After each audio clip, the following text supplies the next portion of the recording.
Hi, this is Stephanie Miller from The Stephanie Miller Show. Please enjoy this exclusive clip from my show on Political Voices Network. Happy No Immunity Day. Hello. Yes. Oh, my God. I know. It's just hard to wrap your head around every day. Our friend Dean Obadala said, today Trump's heading to Capitol Hill to speak to the GOP members of Congress, or more accurately, convicted felon Trump returns to the scene of the crime to speak to his co-conspirators.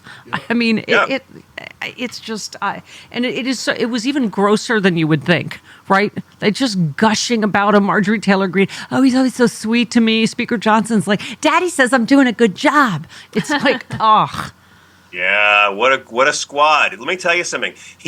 Donald Trump has finally got the system in place he needs. With these Republicans trying to ban IVF, and these Republicans trying to ban mifepristone, and Byron Donalds telling black families they had it better under Jim Crow, and Kristi Noem shooting dogs in the face. This is the dream team, people. Send them out as your surrogates. By the way, I'm glad you brought that up. Weren't they pretending for a minute that they're not against IVF because they know that's a wildly unpopular decision? Well, Senator Duckworth tweeted, breaking, despite claiming to support IVF, Senate Republicans blocked my Right to IVF Act. This is the third time they blocked legislation to protect IVF nationwide. This is who Republicans are. Yeah.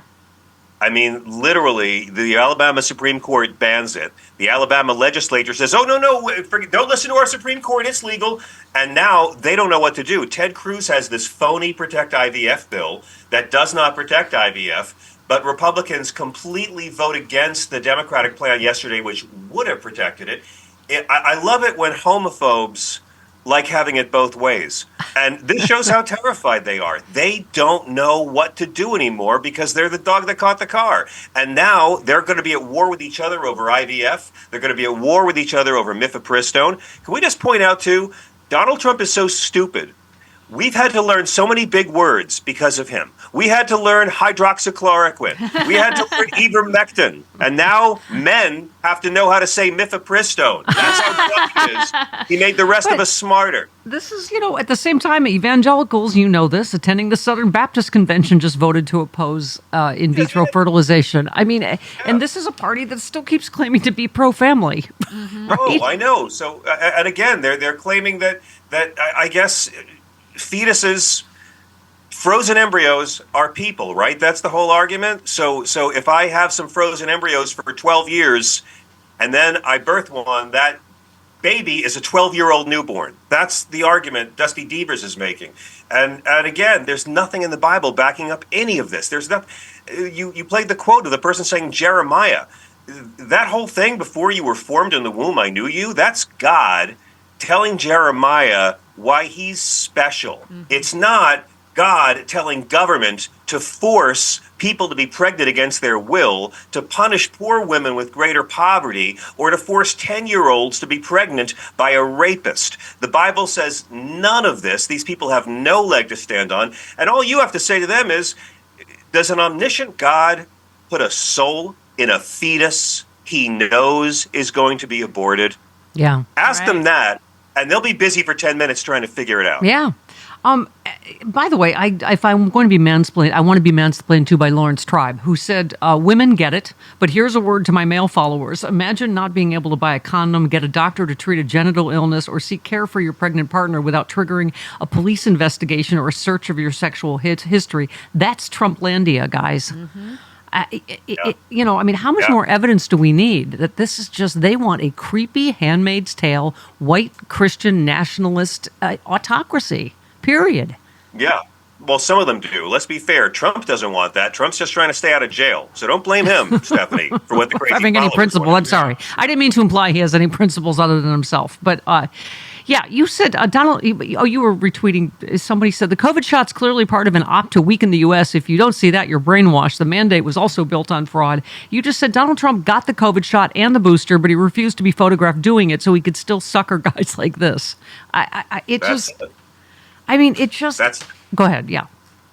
Well, no, I mean, their party's gone from, Nixon, I am not a crook, to Trump, a crook is not a crook. Mm-hmm. Watching him going back yesterday and seeing most of them grovel before him, no mention made of the 140 policemen.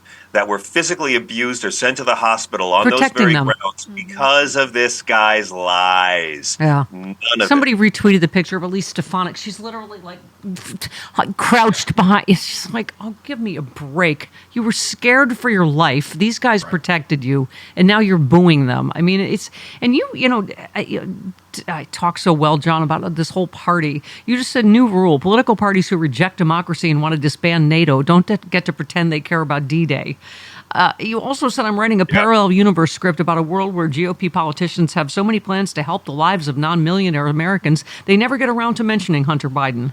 And we've been talking all week, I'm sure you have, John, about just what a sad human story this is. And I hope Republicans are proud of themselves, you know, that this guy who rehabilitated himself, who cleaned up his life, is married, is raising a young son. I hope, you know, they're not going to be, you know, satisfied till he's in prison, till he relapses? What is it No, that will be enough? They don't care. They don't care about Hunter Biden. They don't care what happens to Hunter Biden. They want to hurt people. They want to be hateful. That's what is in their hearts.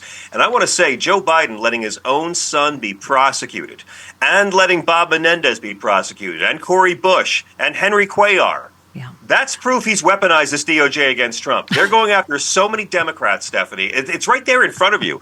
You know, the Hunter Biden trial is amazing because he's still going to go on trial in September for allegedly avoiding taxes. Because if there's one thing Republicans care more about than firearms registration, it's powerful people paying their taxes.